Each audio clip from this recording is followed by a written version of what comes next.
Okay, welcome back, Bass fans. Good to have you all back, and thank you for all the support on the recent videos. Appreciate it. So, we've gone out, we've got a rod, we've got a reel, we've got some other type of line. Now we're going to start buying things to throw on those rods and reels. What I always recommend is, before you start going and buying up all this beautiful gear, first get somewhere you can store it.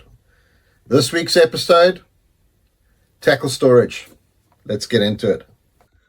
Okay, moving on to the next section now. So this is what we classified as hard tackle storage. There's a load of different sizes of boxes, and when you go to a tackle shop, you'll find them. Anything that you could possibly want as hard storage, you're going to find. But what we're going to do is I'm going to just break it down into the two main sizes of boxes. So we have this one, which is a 3700 size, and this one, which is a 3600 size. It's just the size of the box, so you can see it compared one to the other. So there's a bunch of different brands, a bunch of different types of these plastic boxes, manufactured in different ways, different clips, all that kind of stuff. We're going to keep it simple. This is a slightly cheaper model. It has clips on the front of it that hold the lid down. If you open the box up, you can see it's got the different rows there with slots in them where you can slot in dividers to divide the box up however you want it. This is a slightly more expensive one, but the concept is the same. It has clips on the sides and on the front. And this box has got a waterproof gasket in it. See that there? That's a waterproof seal to keep water out of the boxes. Same deal there, same layout. It's got rows, and these little slots here, they take a plastic divider that goes in. So you can change the size of the compartments on your boxes however you want to put them in. Now,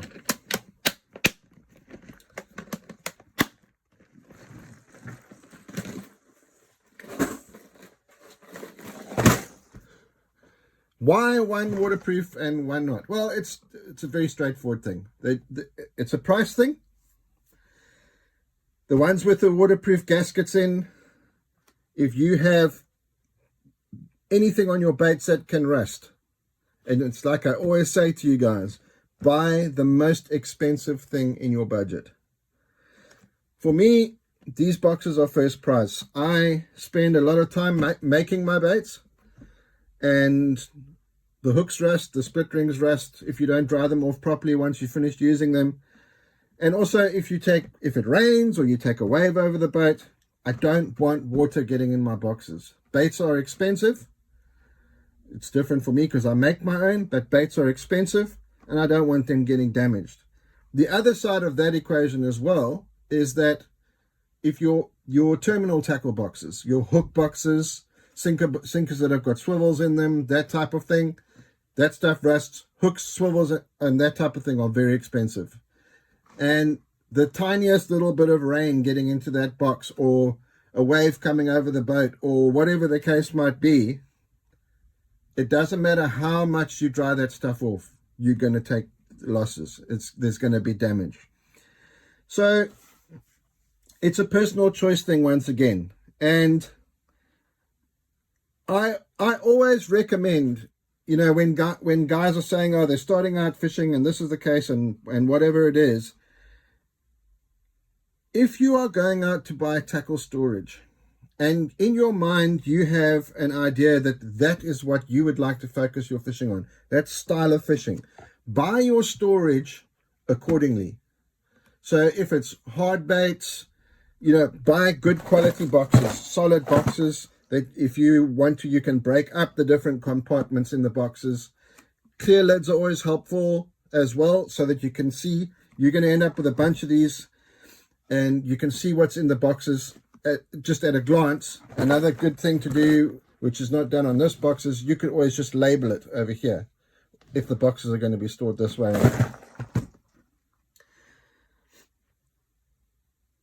Let's talk about storing soft plastics in these boxes. I have done it. It's not something I would recommend. Most modern boxes now are worm proof, which means that the oil in the worms does not eat the plastic of the boxes, particularly the slightly more expensive boxes. If you're going to buy cheapy boxes, pretty sure that the worm oil will eat into the boxes and it will mess all your baits up. If space is an issue and you don't know exactly what you're going to end up doing when you're fishing and you want to store your plastic baits in these boxes, it's fine. But what you need to do is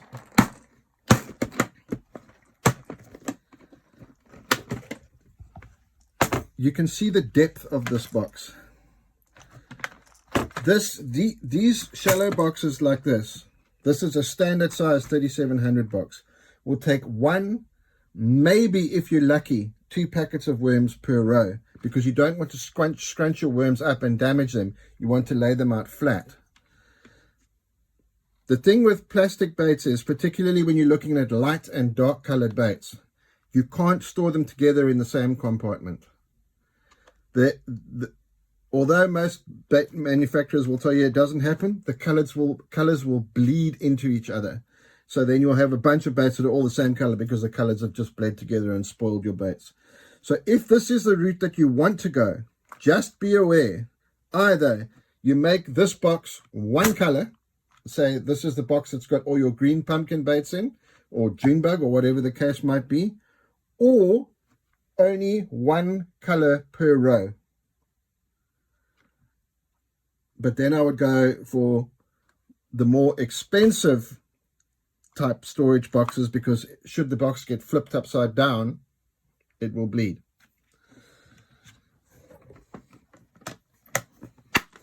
So what will eventually end up happening, initially you will buy a couple of these boxes and you may put all your different types of lures into one of these boxes.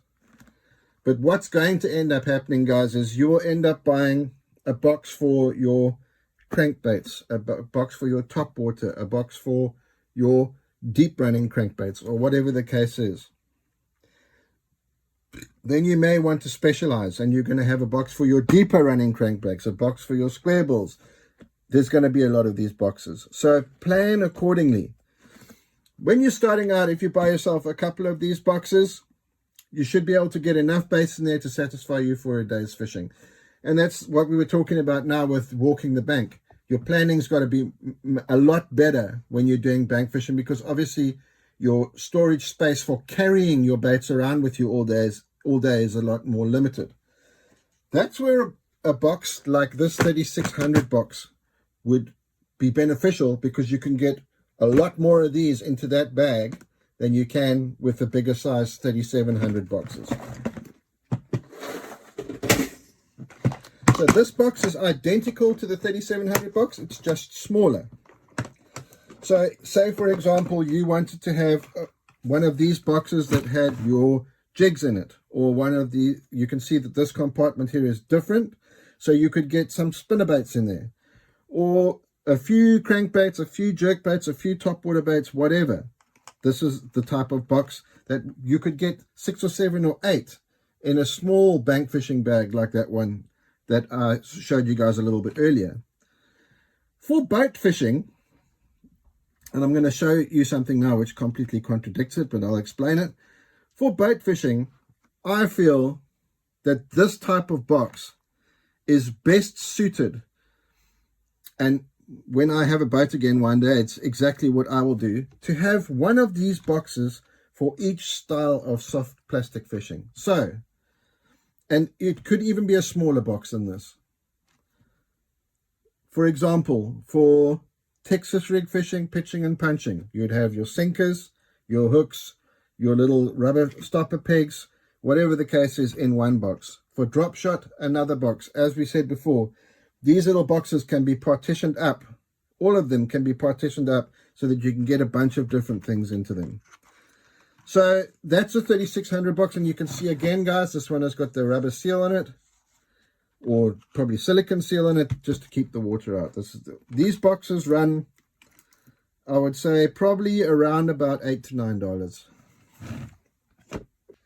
And then for those of us that are like me, that just have too much stuff and want to chuck it all in one box, or I've got so much stuff that I want to put it in a deeper box, you get a deeper box like this. You can see the thickness of the box here. It's much bigger than a standard 3700 box. More room. It's great. You can put more stuff in. So this one in particular is an open box. And I've just got a bunch of pike gear chucked in here. But you can get them in exactly the same configuration with all the rows and the slots that you can set them up the way that you want to. And these deeper boxes, what they are fantastic for is for everything. But what they are fantastic for, because they are slightly deeper, these are great boxes to keep particularly jigs in. With the lots of different compartments and the 4 or 5 rows, you could lay out your jigs in size. You could lay out your jigs in color.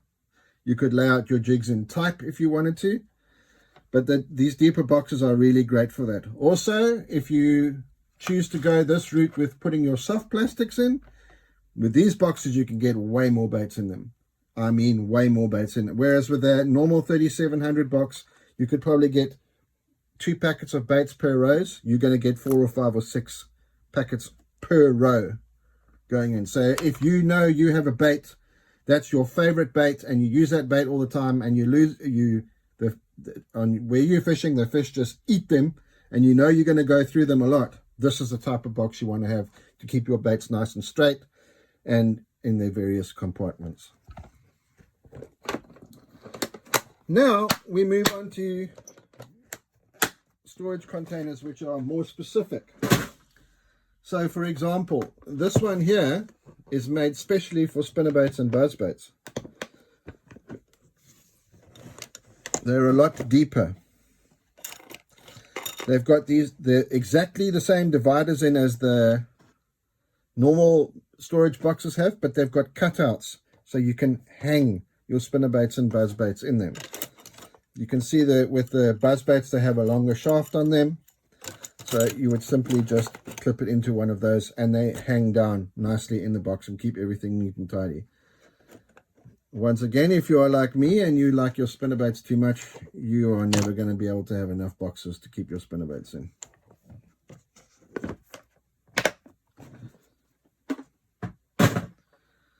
The next type of box is a very specific box, and there's a few brands that make these type of boxes. I am not sure if this box is still available. This is a fairly old box. I've had this box for about 10 years. This box is made specifically for keeping jerkbaits in or topwaters in. So you can see how the box is laid out. It's different to the 3700. That brand was Plano box. These here are the dividers, and that whole thing will pull out. I don't want to do it now because the baits are going to go flying, but I'll show you. That whole thing pulls out. So it's with the jerkbaits being a longer bait, it just helps to keep them flat in the box. This is a lot narrower box, but this is a bait specific box. So with the price of a lot of the Japanese jerkbaits now, guys would maybe not want to keep their very expensive high dollar jerkbaits in with all their normal tackle. So they would put it in this type of box, or they would simply put it in this type of box so that it's quick to find if it's in the boat or it's in the tackle bag. You know that this is your jerkbait box. It's a nice thin box. All your special or specific jerkbaits which you may have packed for that day or that lake are in here. Grab the box and off you go. So that's a jerkbait box. There are other types of lure-specific boxes which you get, which I don't have because I'm not up to date and I'm not living somewhere where I could get what I wanted. So you get special boxes for bladed jigs. You get special boxes for spinnerbaits. As you've seen, there's other types of boxes for spinnerbaits. You get special boxes for crankbaits. You get special boxes for swim baits. Anything that you could possibly want to sort your tackle the way you want it for your style of fishing, your boat, your size of boat, the type of bag that you use when you walk the bank for bass fishing, they've got it. You will find it. It's there, I promise. The last thing that I'm going to talk about, and we've touched on it briefly, is terminal tackle storage. Now, I spoke to you before, and I said, in my opinion, it is best to keep your terminal tackle, that's your hook, sinker, swirls, in a box that's got those watertight seals on them. Because hooks are very expensive. You don't want them getting water on them and getting dull and rusted. I have not done that because I don't listen to my own advice. I have a very old terminal tackle box. So old, in fact, that it has broken on the side here and it cannot be repaired. But I have had this box for a long time and I love this box. So I simply repaired it with a piece of Velcro. And the reason that I did that is for when I travel. I can throw this in my checked baggage or even my carry-on if I want to, if I think I can get away with it with all the metal inside it. And even if it turns upside down, nothing will happen to it. So I'm going to show you quickly why I use this type of box for my terminal tackle. I'm fairly sure that you can get the watertight boxes that have the seal in them in exactly the same configuration as this, but I just love this box and it's one of those things that I just can't get rid of. So these compartments are not changeable, and for my personal fishing, that is what I want. I do not want these to be able to pull out. Sometimes with other types of terminal tackle boxes that are adjustable, when these little tabs lift up even a little bit, the little swivels could go underneath, or the smaller hooks could go underneath, and it just drives me crazy. So this is an incredibly clever box. And again, I don't know if this is still on the market. I really hope it is, because Falcon did a great job with this. I've got a little bit of everything in here. So I know if I'm traveling to fish, anything that I need for whatever type of fishing, and literally I mean whatever type of fishing I'm doing on that trip, is in this box. So you can see here I have some drop shot stuff. There's my drop shot sinkers, there's my drop shot hooks, there's all my pitching stuff down here, different types of hooks for different applications, pegs. In here I've got just random stuff that I use. There's a little hook sharpener, tiny hook sharpener. And underneath here, there's some reel oil and extra parts for reels that are inside there. And it all just fits neatly in that one pocket there. For me, for terminal tackle, this is the way forward. But for you, like we discussed earlier, it might be more beneficial to have a little box that's for each technique that you can store in a bigger box, or put it in one of those soft-sided bags that soft storage bags that I showed you earlier.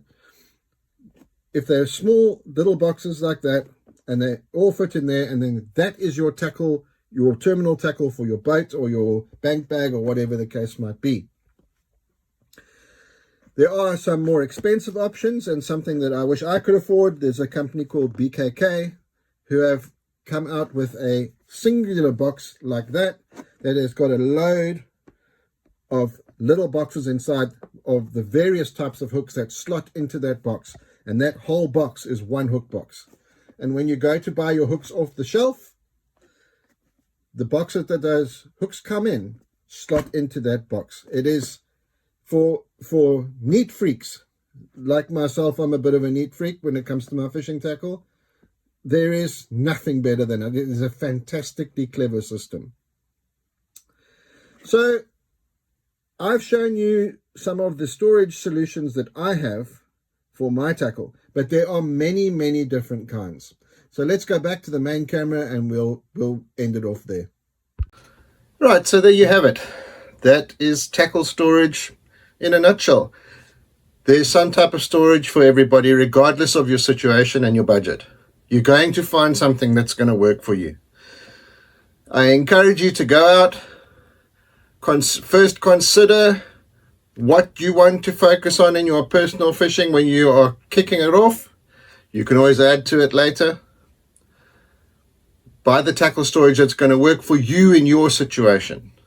Don't be influenced by what other people are doing. What works for you in your situation. Thanks for joining us. I appreciate all the support. I'll see you guys next time. We're out.